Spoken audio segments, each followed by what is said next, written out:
Hi friends, నేను మీ ముందుకు ఒక కొత్త నోటిఫికేషన్‌తో వచ్చానండి. జూనియర్ అసిస్టెంట్ రిక్రూట్మెంట్ ఎల్ఐసి హెచ్ఎఫ్ఎల్‌కి సంబంధించిన రిక్రూట్మెంట్ అండి. రిక్రూట్మెంట్ నోటిఫికేషన్ ముందు ఎళ్ళే కన్నా థ్యాంక్ యూ సో మచ్. ఎవరైతే నన్ను బాగా సపోర్ట్ చేశారో వాళ్ళందరికీ నేను థ్యాంక్స్ చెప్పాలనుకుంటున్నానండి. కొత్తగా నా ఛానల్‌ని చూస్తున్నట్లయితే please do subscribe my channel. ఇప్పుడు మనం నోటిఫికేషన్‌లోకి వెళ్ళిపోదామండి. ఇది ఇండియన్ సిటిజన్స్ అయ్యి ఉండాలండి ఖచ్చితంగా. And also state wide A state అయితే ఖాళీ ఉంటదో ఆ స్టేట్‌లోనే మనం వేకెన్సీ స్టేట్‌లోనే మనం ఏం చేయాలండి, అప్లై చేసుకోవాలి. వేరే స్టేట్‌లో అప్లై చేయడం అయితే కుదరదండి. ఎగ్జామినేషన్ స్టేట్ కూడా మనం ఏ స్టేట్ వాళ్ళమైతే ఆ స్టేట్‌లోనే మనం అప్లై చేసుకోవాలండి. ఇంటర్వ్యూ స్టేట్ కూడా సేమ్ స్టేట్ అయ్యే ఉండాలండి. Candidates are allowed to apply for vacancies only for one state.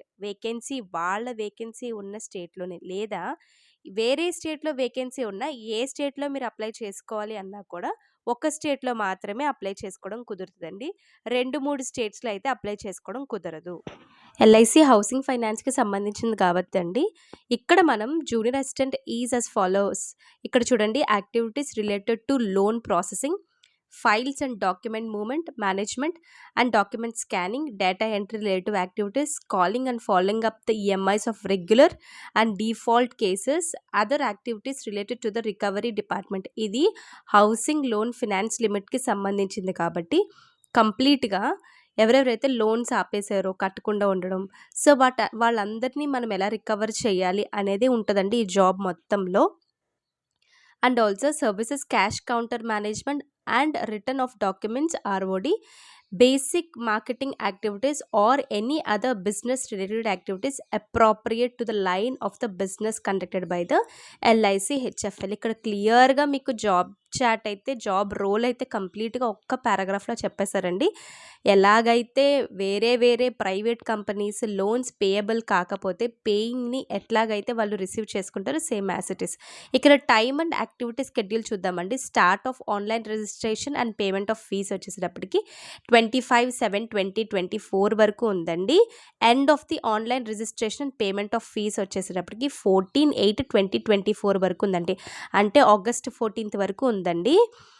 తర్వాత downloading of call letters for online examination వచ్చేసి 7 to 14 days ఉంటుందండి. బిఫోర్ ఎగ్జామినేషన్ వాళ్ళు ఖచ్చితంగా చెప్తారు. ఇక్కడ remuneration of the junior assistant CTC చూస్తే మనకి కంప్లీట్గా బేసిక్ ప్లే, అలవెన్సెస్, PF అన్నీ చూసుకుంటే 32,800 స్టార్టింగ్ శాలరీ అయితే మీకు ఉంటుందండి. 32,800 నుంచి మీకు మళ్ళీ బేసిక్ పే, తర్వాత ఎవ్రీ 6 monthsకి TA, DA ఇవన్నీ కలుస్తుందండి. సో కంపెనీ కాంట్రిబ్యూషన్ కూడా వీటిలోనే ఇంక్లూడ్ అయితే చేశారండి.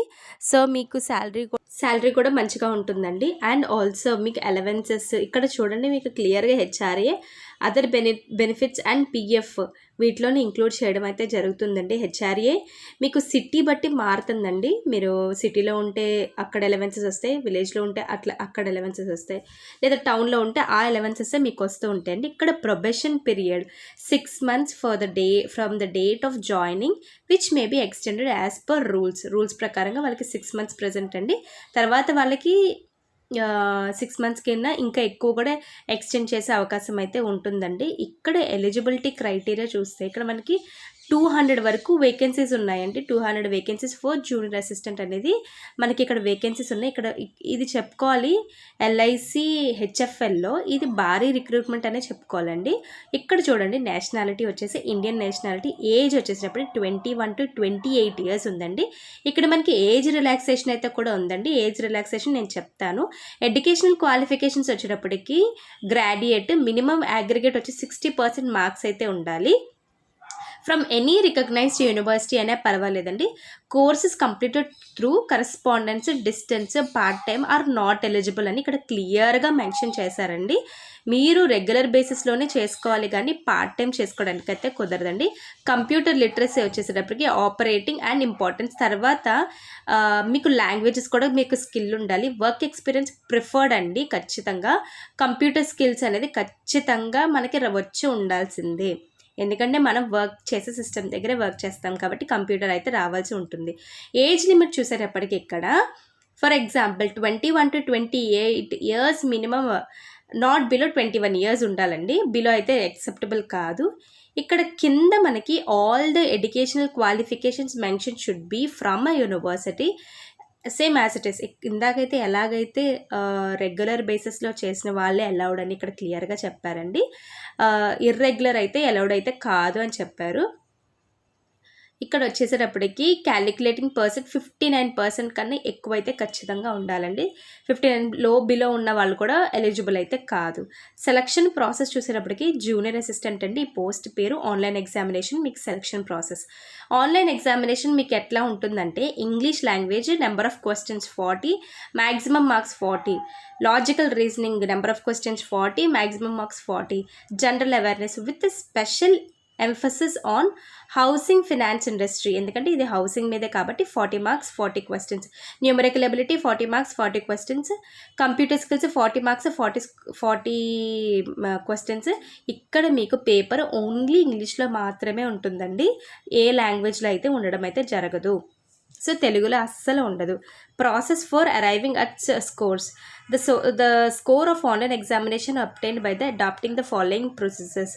సో ఇక్కడ వీళ్ళు మెరిట్ లిస్ట్ తీస్తారండి బయటికి. మెరిట్ లిస్ట్ ఎగ్జామినేషన్లో క్వాలిఫై అయిన తర్వాత మెరిట్ లిస్ట్ తీస్తారు. మెరిట్ లిస్ట్ తర్వాత మీకు ఇంటర్వ్యూ ఉంటుందండి. Depending upon the number of the vacancies only those candidates who rank sufficiently high in the order merit list బట్టి వాళ్ళకి ఇంటర్వ్యూస్ షార్ట్ లిస్టింగ్ అయితే పంపిస్తారండి. ఏజ్, ఎడ్యుకేషనల్ క్వాలిఫికేషన్స్, వీటిలో ఎడ్యుకేషనల్ క్వాలిఫికేషన్స్ ఎక్కువ ఉన్నా లేకపోతే ఏజ్లో ఎక్కువ ఉన్నా ఒక్కొక్క దగ్గర జాబ్ వచ్చే అవకాశం ఉంది. అలా కాదు. కానీ ఇక్కడ ఏంటంటే మెరిట్ లిస్ట్ బేసిస్ మీద మాత్రమే షార్ట్ లిస్ట్ అయ్యే అవకాశం అయితే ఉంటుందండి. షార్ట్ లిస్టెడ్ క్యాండిడేట్స్ని ఇంటర్వ్యూ చేసి ఫైనల్ రౌండ్కి తీసుకెళ్తారండి. ఫైనల్ సెలెక్షన్ వచ్చేసరికి the merit list and the selection of the candidates will be done on the basis of the combined marks of the online examination as well as the interview. ఈ రెండిటిని combine చేసి final list అయితే release చేయడం అయితే జరుగుతుందండి. So ఈ final లిస్ట్ని release చేసిన తర్వాత మెడికల్ ఎగ్జామినేషన్ ఉంటుందండి. ఖచ్చితంగా లాస్ట్లో selected candidates will have to undergo the medical examination and will be appointed as junior assistant subjected to him or her being founded medically. Application process కావాలంటే డిస్క్రిప్షన్లో pink చేయండి.